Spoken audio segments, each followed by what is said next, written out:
I'll start by saying this, I'm so looking forward to this as a sort of happy event, and I hope it will be for Peter, but I woke up yesterday to the sad and somewhat shocking email from you. Whether you want to refer to it is up to you, which impacted the St. Mark's community and the whole Anglican Episcopal community. So a sad day, but glad to have you here and look forward to your talk. So I don't have your permission, but it is in the public domain. On the website there's something about you which is, I can't read the whole thing because it's so long. Read the whole thing. But I'll read a few extracts from the bio which you can find on the website. Peter Walsh has been the rector of St. Mark's since 2008. During that time there's been a great mutual thriving in the congregation. Previously he served as the rector of All Saints Episcopal Church and Day School in Phoenix, associate rector of St. Paul's Episcopal Church in Cleveland Heights, Ohio, and chaplain at the Kent School. Before going into the ministry, Peter worked in New York City as an account executive at Gear Dubois Advertising. He worked in corporate finance at Kidder Peabody and as a busboy in Cambridge, Massachusetts.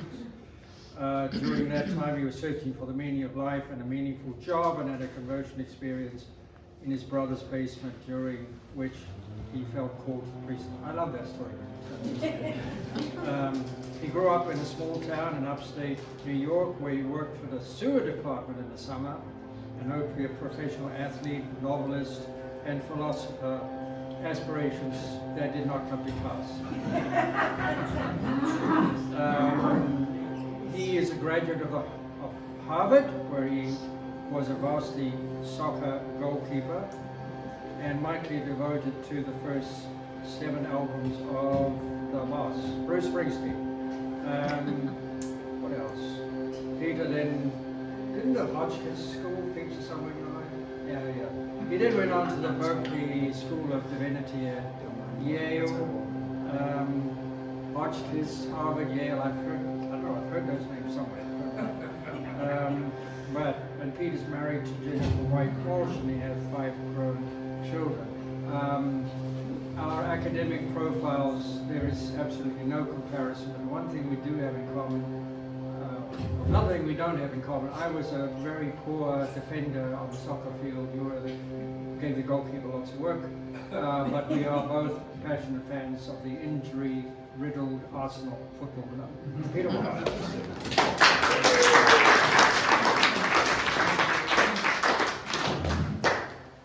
Thanks everybody. It's fun for me to be here, and I know a bunch of you, and it's fun for me to see all of you and to meet some new friends.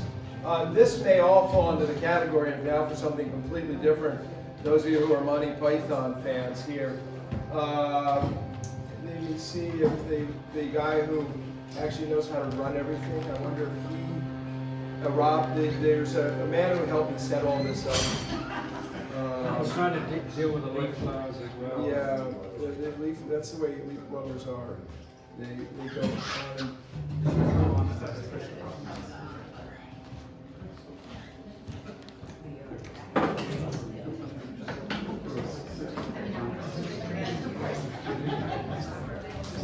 Yeah, it's going to sleep.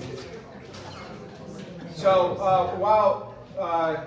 while Leo's getting it going, the machine is going to sleep, and I just want to give all of you permission to go to sleep. I always love following people who the main menus on that machine. I always love following lunch as a time to speak. So this looks like it's hard to see. So if you see it, you're great. If you don't, great.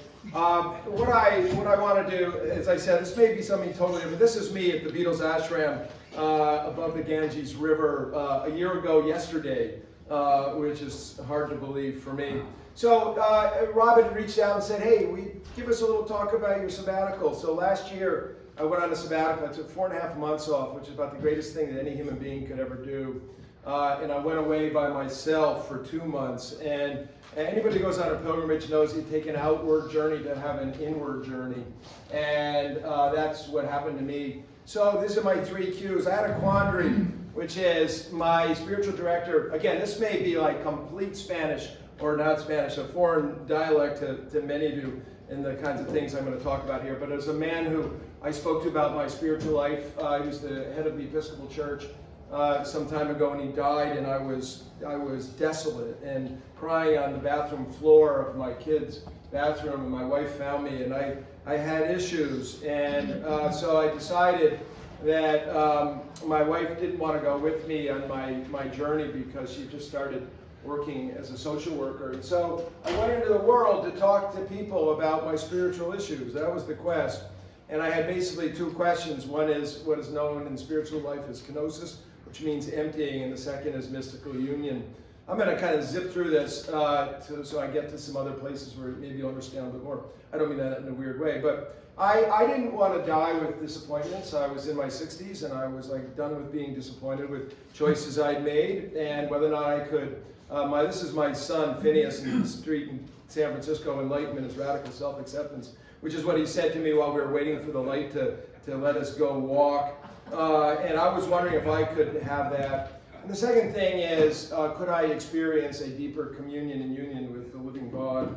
And that is the meaning of my life. So I wanted to take off and take a look at that. And it began, as you'll see here, I led a Holy Land pilgrimage. The parish had done it, St. Mark's has done it 4 times, and I've done it 5 times. And then I was in Paris with my sister for a little while, my sister and brother-in-law, where I was trying to figure out what did I want out of my journey, and in London in search of answers.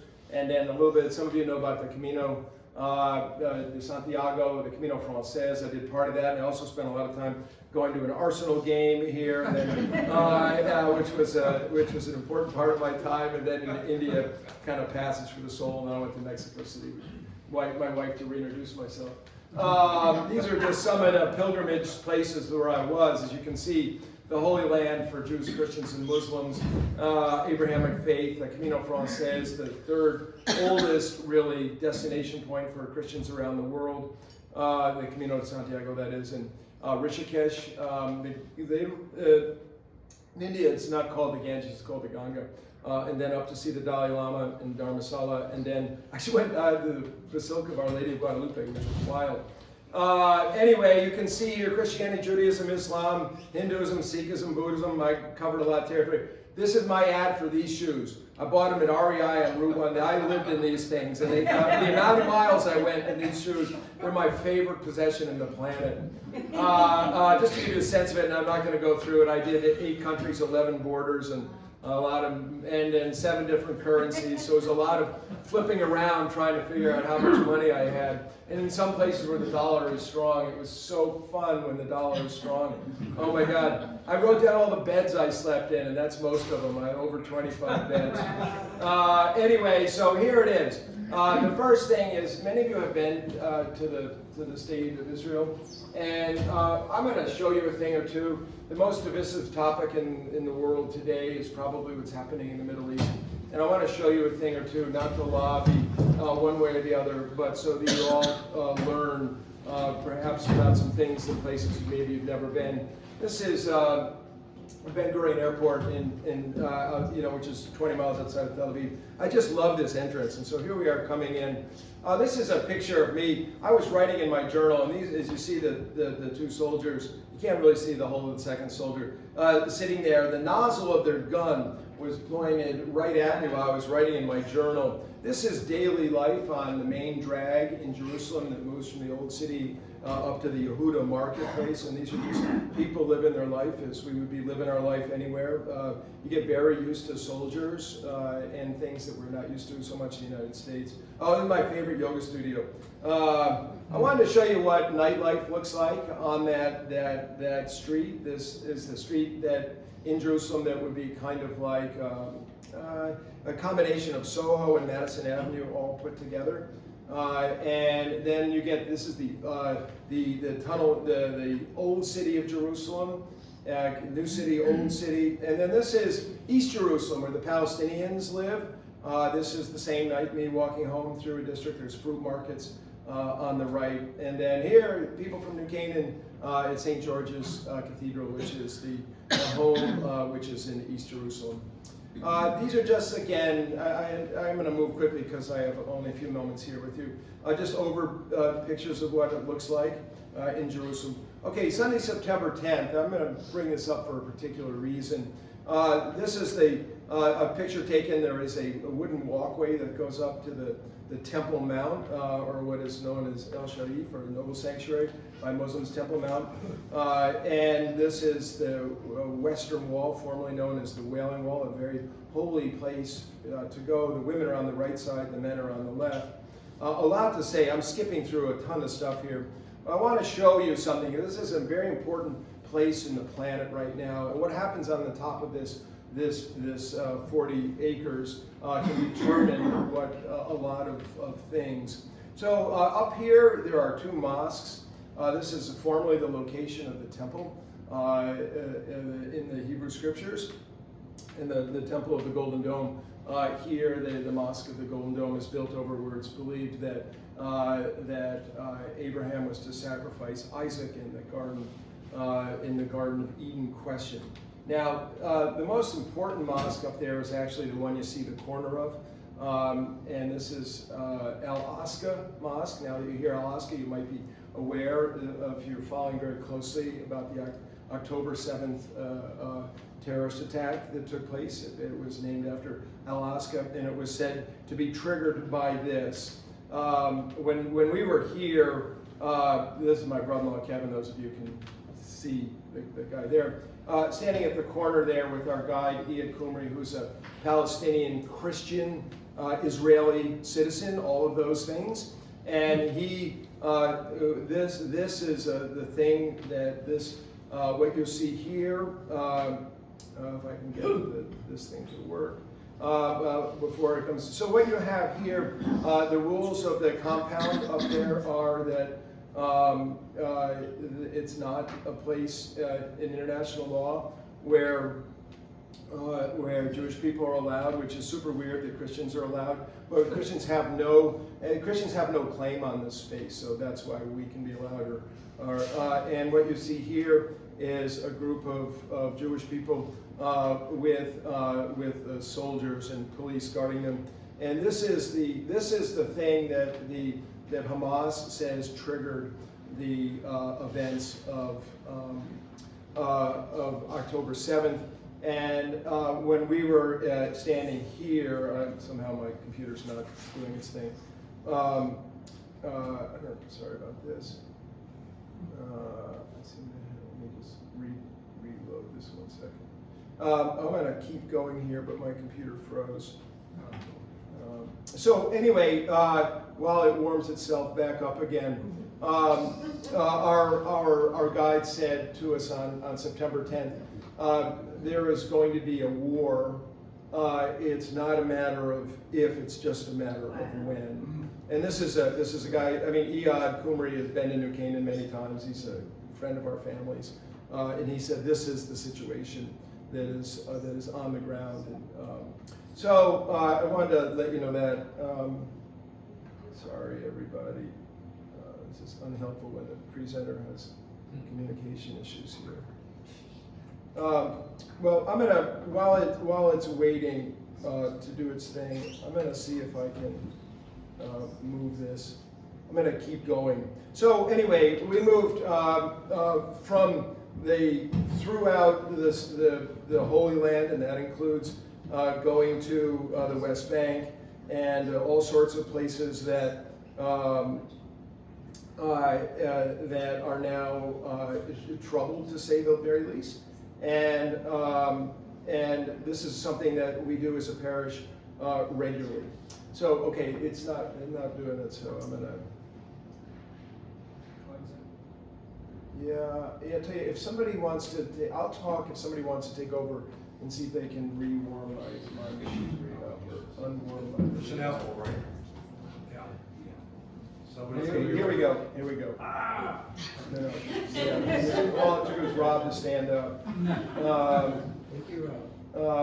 Okay, so here we go. Again, I'm just trying to give you a little, I'm going to keep this moving here now. So this is what Ramallah looks like, for instance, if you've heard about Ramallah. This is what the separation barrier looks like in Bethlehem. This is, Bethlehem today. And now this is what the Judean desert looks like. Those of you who are Christians who will know the story of the Good Samaritan, which takes place over my back, over my shoulders, down into the valley there. That's the valley from Jericho to Jerusalem, where the New Testament, so much of the New Testament biblical story takes, and a lot in the Hebrew Scriptures in the Judean desert. The last Christian town in the West Bank is a place called Taipei.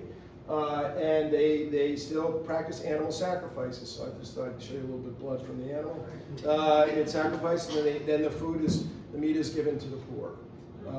And that is what the countryside looks like. That's Mount Tabor, for those of you who are Christians, the Mount of the Transfiguration. This is the Sea of Galilee. On the morning we arrived there, here we are in the church. Here's Jerusalem at night. And now I'm sitting, this is the Jordan River. We went to Jordan afterward. I'll just say the Jordan River is a very narrow stream. It's biblical in proportion, but it's a pretty narrow spot. This is a look out of my hotel room in Amman, Jordan, and I just took the picture to say, Amman. This is the city of Amman. It's not like New York City. Let's put it that way. We went to Petra. I've been there so many times, and every time I go, I'm like, wow, this is amazing. It is one of the wonders of the world for good reason, because it is a wondrous place. This is on the far side of Petra, the far side of the tourist side. There's a monastery up about another hour above where I was walking. And this is Tel Aviv, which, as you know, is in a very, very different place than it was a year ago. This is me assuring somebody in our group that I knew what the heck I was doing on my sabbatical. I had absolutely no idea what I was doing, but I gave it the old thumbs up, and I stuck my feet in the Mediterranean, and off I went. I went to Paris. I'm going to skip Paris. I just had to show you this. Tell me the Parisians do not know what to do with a wall. I mean, that is a construction wall, and I still, every time I went by that, I thought, man, these people have style. You've all been to Paris, so I'm going to skip through Paris quickly. That's a little note about my journal, and again, this all might mean nothing to anybody here, but I just saw you. The goal of my time was to sit in the seat of my soul, and one of my favorite pictures I took of Paris, and a look that you don't often always get. This is also one of my favorite pictures of Jesus. My sister gave this to me. We always have Jesus on the cross, and we all need to have Jesus sleeping next to our bed for those of us who are followers of him. So I then went into the world to meet with some people, and this is a man perhaps not known to you. He is likely to be the smartest theologian in the world today, the most Reverend Rowan Williams. Who is everybody in the world wants a piece of this man, literally. And Jennifer and I, my wife Jennifer and I, got to know him when he was a visiting professor at Yale, and our kids are the same age, and we got to hang out. So I spent 2 hours with Rowan. When I sat down, he said, "What can I do for you?" And I spoke about my inner life for 2 hours, and he responded. And so at the end of it, I said something about Wales. I have a son who's a fan of weird stuff, including independence movements in the British Isles. And he said, well, the reason we're talking here, not my house, is Rowan is the head of the Welsh government's look into could Wales have independence. The guy is wanted for everything. But he also, I said, I'm going to go see the Dalai Lama, and he said to me, well, say hi to him for me. He stayed at our house for 6 days not too long ago, and I read a book in which the Dalai Lama said, Rowan Williams is one of my good friends. And then, he said a lot of things of importance to me, but this is the most important word I took. He was talking about pettiness and how much of our life is wasted in pettiness. And the greatest need for most of us is to have a good soul scrubbing, to scrape the pettiness out of our soul. It is a waste of a life to spend your time worried over petty. You can fill in the word that I'm going to put after that. I also went to the Graham Norton show. I only put that up there and said, if you don't follow this guy, you don't know him, go on YouTube and start watching this stuff. And I'm telling you, I know the man who is the kind of the brains behind Graham Norton, is named Graham Stewart, and that is so fun to laugh. We do not laugh enough on this planet, in the United States. We are so whacked, and I'm telling you, this just to laugh is so incredibly good. I also I was trying to go to a yoga studio, and it brought me to this place. This is an empty alley without a sound in it in the shortest issue. And I walked in and never be afraid to reinvent yourself. That was what met me when I walked in. Okay, I'm going to zing along here. This is Mark Thorsheim. I put that in there because some of you know Mark, the world's greatest guy, period, and the world's greatest guy to travel with. And this is us at the Tottenham Spurs game. And I just want to say, I want to be a professional goalie. This is the greatest goalie in the world today. And he was right in front of us, and it was like watching a cat. He was like a cougar. I loved it. Okay, now I'm just going to show you. You know, I'm a sports guy, but there is nothing like going to England and going to one of these games. Nothing can prepare you. Nothing can prepare you. Not Ohio State college football. Not anything can prepare you for this. Okay, and just say the guy who called everybody words that I can't repeat in front of you. You can't hear this. This is the crowd singing "Hey Jude." 62,000 people singing "Hey Jude." You want to talk about a good time? That's a good time. Okay, so here's how you get on the Camino de Française. And just to say, it was like walking through a painting. Never mind that I love the joke. I threw out the only piece of paper that mattered. We were lost, alone on the top of these mountains. We ran out of food. We ran out of water. We didn't have a clue where we were going. It's amazing we lived through. This is the sun going down on the top of a mountain in the middle of nowhere. When we arrived in Spain, the only reason I knew we'd walked into Spain is my phone said, "Welcome to Spain." Anyway, completely lost. All I have to say was a near-death experience. This is Pamplona, and I just put this. This is my friend Mark saying this is the running of the beer rather than the running of the bulls. We have a lot of fun in Pamplona. We've walked a long way. This is my Sound of Music. The hills are alive. Wendy's in the choir. I'm not. Jim can sing. I can't. But anyway, I had a really great time with speed. I was just stared down here. This is what I thought was going to happen to me on the trail. Back to church where the cool people hang out. Another game. So you get that. So this my Arsenal team has Gabriel Jesus, and I had to get the Jesus. I traveled a long way to get the Jesus jersey. Okay, so now we go to India, and I land in where did I land? In Mumbai, and take a flight out to Goa. And the only reason I put this here, this is my bathroom. So this is at the Sea View Resort, which I think is funny. So you couldn't see the sea in this. I can tell you this was no resort. It was $26 a night. And I was like, how do you get clean here, man? I can't fit in the toilet and I can't fit in the sink. And everybody told me not to drink water. That's the shower. So I discovered, like a lot of places in the world, they don't have shower stalls. You just shower on the bathroom floor. I had a lot to learn. Let's just put it that way. Here's my walk to morning prayer in the beach every morning. Here's my first morning on the beach with all the cows. I'm like, whoa!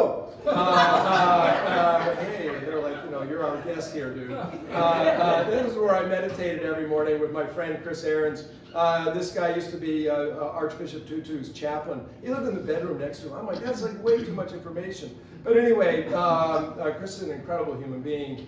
And that's me. I traveled in my shoes with my book, taking my notes. My desire to drop into the abyss of God. That's what my business was. A lot of pictures about me wanting to drop into the abyss of God. But I did write this one morning, and I just thought I'd share it. I cut out most of the junk here, but I didn't cut this out. I was sitting on the beach writing, and it said, "The great billionaires of our world were seeking to conquer outer space as though the earthly world is too small for them, too confined." Imagine if they sought to conquer inner space. Our people on the planet are wasting their time pursuing the wrong thing. If anybody started to turn inward and be quiet and find out what it means to be a human being and what it means to be in relationship to human beings, to find out what it means to, like your prayer, to recognize in the moment the beauty of the day, we could cut a lot of stuff in half. To say that. That's the day. That's October 7th. When I got the news, my friends took a picture of me. This is where I had breakfast in the morning. In breakfast in the morning, these are my friends, Chris and Jackie, who I hung with. Now this guy, this is Hooligan Steve. I love Hooligan Steve. You might notice, for those of you who are Premier Leagues, that says Manchester United. So it turns out the Hooligans, those are the people that punch each other's lights out. He was a general in the Hooligans. He had broken nose, broken head, his wife died. A lot about his depression and nearly killing himself, and I had breakfast every morning with Hooligan Steve, who taught me tried to convince me about the reasonableness of being a hooligan. I saw these videos of people, these mass fights, utterly petrifying. And then at night, I had dinner. This is Chittapatra, a Buddhist monk. So I was saying to my wife, wow, I got Hooligan Steve in the morning and Chittapatra, the Buddhist monk, tonight. And she said, the two halves of your personality. So that's what food looks like. I haven't had any meat since India, which is super weird. This is what your basic neighbors when you're in India. A lot of cows. This is the fact that I didn't have any idea where I was. They had to draw a map for me. I didn't know where I was the whole time. Hanging out with Chris. I'm going to skip that. This is later in the beach day. Okay, so I took the tuk-tuk. You guys are saying this is me taking a tuk-tuk. And I came to a place, this road was picture was taken later. It was completely grown over when I was there. And I found this place. Here I went to see a healer. And in seeing her, I had a series of visions. The first was about my own pain and the pain that I experienced, how much pain I carried in my body. Some of you may know the book, The Body Keeps the Score. It's true. We don't keep the pain in our brain. We keep it in our body. She touched a certain part of my back, and like tons of people that I have buried, people that Wendy has picked up, all these people, the burdens that I carried, and I wept for them, and I wept for myself and my kids and my wife. And then this was the room, and the next day I had a vision of being, and I don't really have time to go into all that because I'm zinging to get to the Dalai Lama here. But I was very interested in being, if you're in that world, what is a sentient being? And I spent a lot of time in search of, I go buy something in the store and say, hey, do you know what being is? I had a vision of being, and in the vision of being, it was like a 3D abstract painting. Down below in a kind of light green energy zone that could be water or energy. These vibrating little like balls and more at the top. And then as I got up toward the top of that, I could see that being is subterranean, below everything, and that it is the isness of things that is hidden to us but is present in all things. And then as I rose up, I had a vision of myself, don't tell this to people in my congregation, in front of my congregation dressed as a priest, and I laughed, I nearly peed in my pants, that someone would consider me an expert on anything divine because it was purely beyond words. Our words are too small to describe the being of God. And then I experienced a movement in my torso and a divine being with a holy gaze upon me, and I entered a state of bliss, and in that felt love to the core of my being, which I realized is bottomless, and into the cellular level, and I was loved in a way that I had don't even love myself, and I wish I remembered during it, I wished that everybody in the world could have it, because if they knew they were loved, they'd stop acting out and trying to prove themselves. I thought, oh my God, how much of my life have I wasted trying to prove myself to somebody? Who gives a hoot? But anyway, that's all in a sermon called What It Means to Be Human. Me laughing at myself, sitting on top of being. I thought, it's hilarious. I just thought that why anybody would pay attention to me is beyond me. And the origins of our identity. After this, I'll just say that when I walked out, I didn't know where I was because I was driven by I didn't go in the story, I was driven by somebody who didn't know where it was either. But if you could go nowhere, I went to the middle of literally nowhere. And there wasn't even people around. It wasn't so easy to get home. I finally found a beach and got myself home. Okay, now I'm switching gears here. I'm in Rishikesh. This is my first night. They were building the room above me. They were building the floor above me. I'm like, man, this is my friends. My friends live on $25 a day. I upgraded. That's the Ganges, the Ganga. I'm going to zing through this because we're going to run out of time. I just took a picture of the sign, no smoking, no kissing. They were shouting. I'm like, no kissing? What the heck's that all about? But I was in Hindu territory, apparently. But I did like this. This is what I want to open a very good shop in New Canaan. I'm at the Beatles ashram. I'm going to zing through the Beatles ashram just because many of us lived through it. Here's the meditation caves, transcendental meditation. Here's the Maharishi's residence. That's the guy from South Africa I was talking about, Rob, the runner. Oh, yeah. There he is.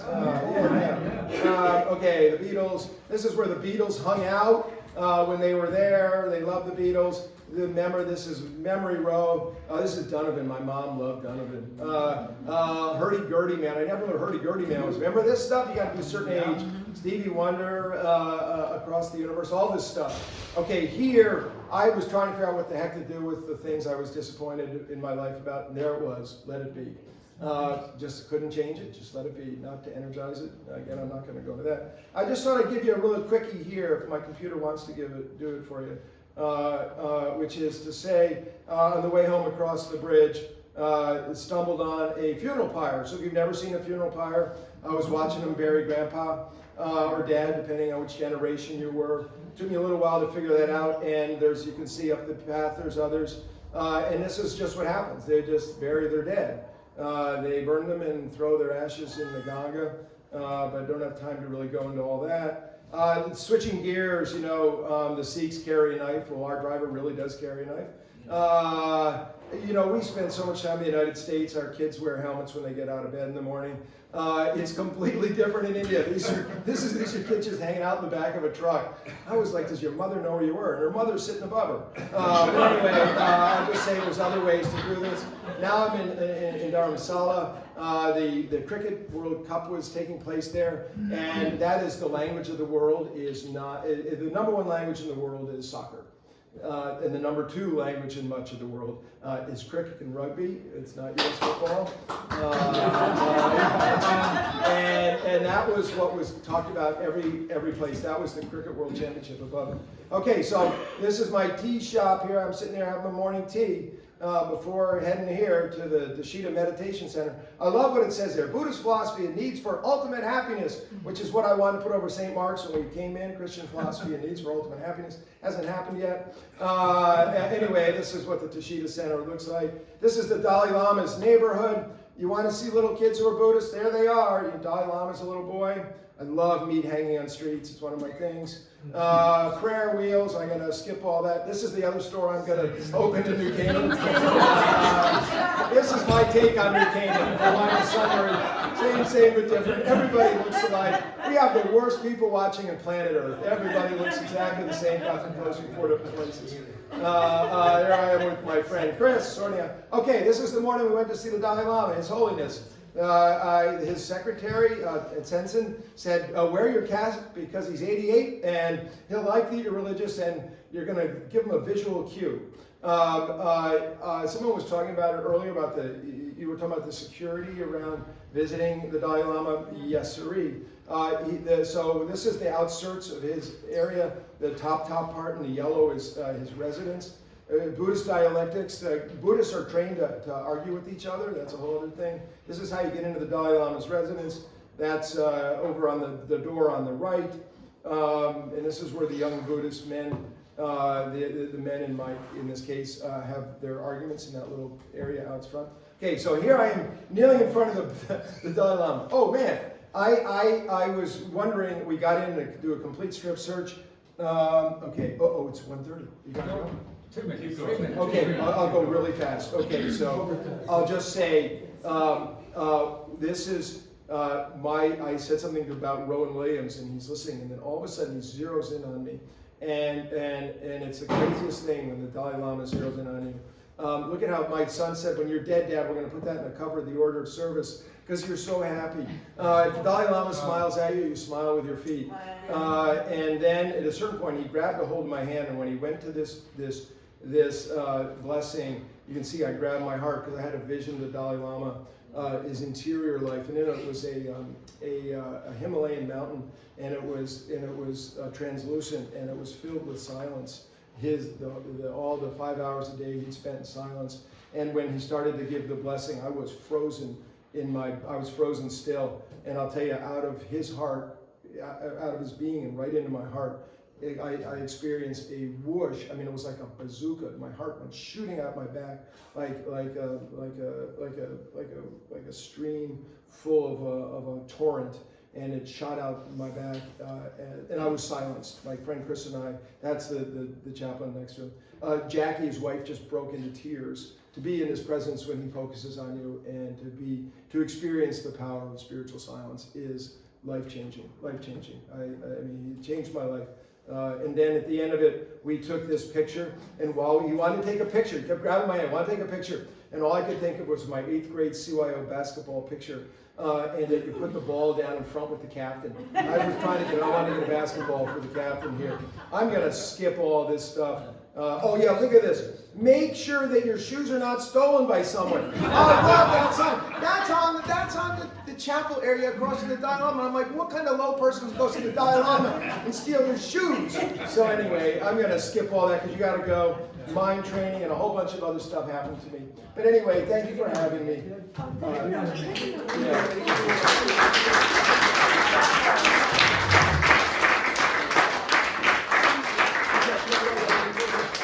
are important people. They got to go. You know, they got things to do. Thank you. That's